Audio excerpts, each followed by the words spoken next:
Alright, we're doing a quick unboxing of Plains Indian Wars from GMT. Beautiful back of the box. GMT, by the way, has been doing just phenomenal work with the design. So whoever they've got designing the backs of the boxes, and I mean all of them, not just this. I mean that shot, it's just a beautiful shot showing the cards, the boards, the dice, yet conveying all the information you need. They've even obviously recognize this themselves because they're doing like back of the box reveals on their monthly updates, the emails. So if you haven't subscribed to their email list, do that and you will see. So you can see the thickness as I bunch the camera. So let's see. All right, so again, great art. I love the layout here.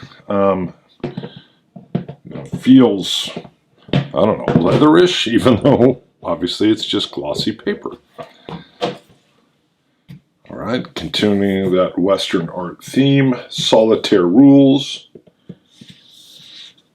Let's take a look. So very thin, but that's all you'd need.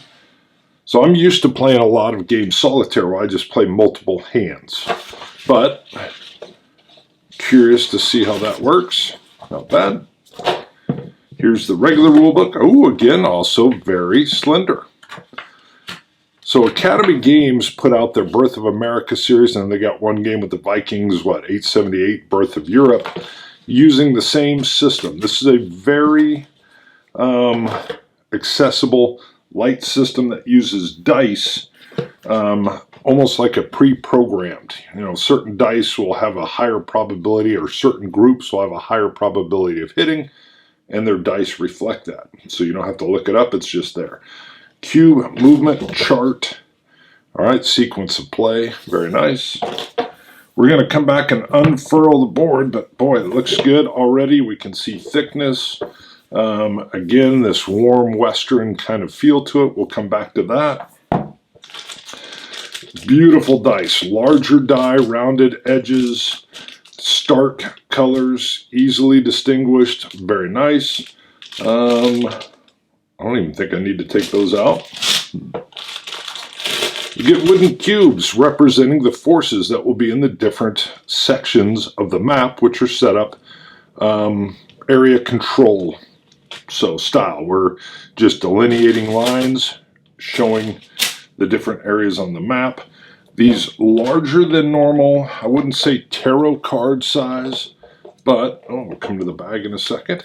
And I will take these out of the shrink wrap so you can see them, but each of the different factions in the game will have their own hand of cards that will push and drive gameplay.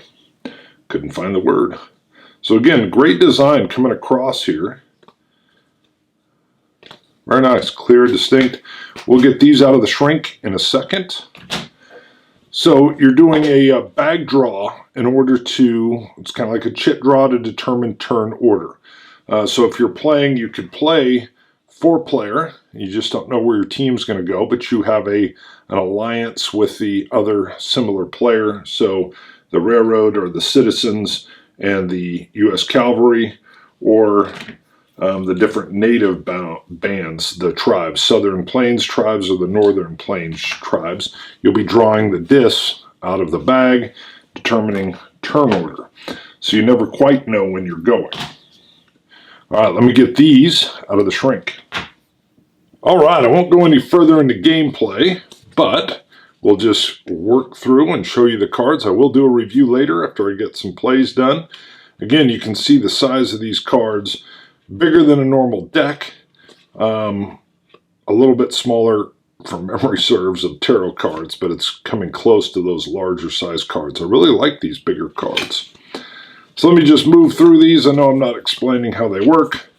I have a general idea from the other games I've played, but I don't even actually know how all these work yet. So, but we're going to go through. You can see the beautiful art, and again, the real nice style and the easy to understand cards. Kansas Bleeds. John Poniska has a whole game on that. I've done a review. and really enjoy that history. That's all pre-Civil War. Geronimo, very nice.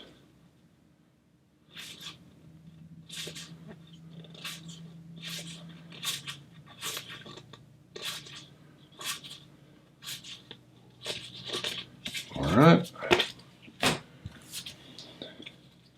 And this is the Northern Plains Tribes Sitting Bull.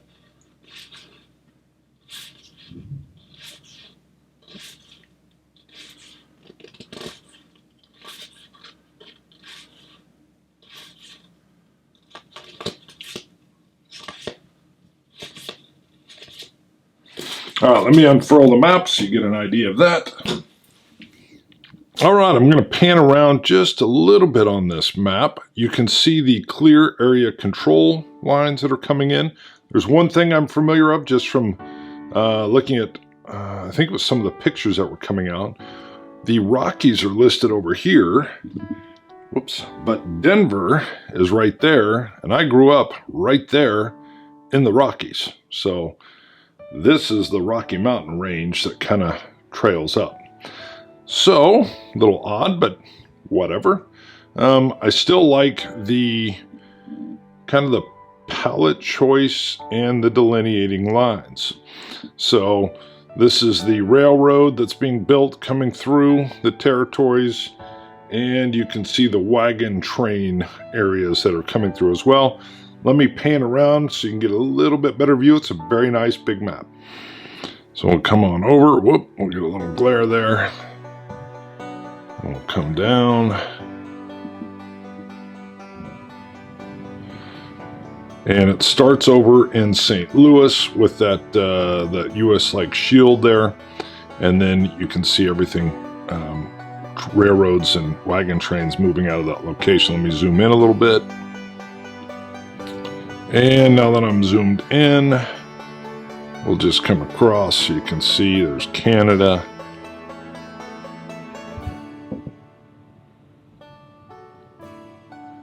And we'll come down.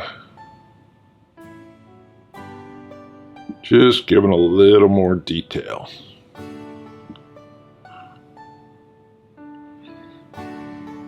All right, Plains Indian Wars.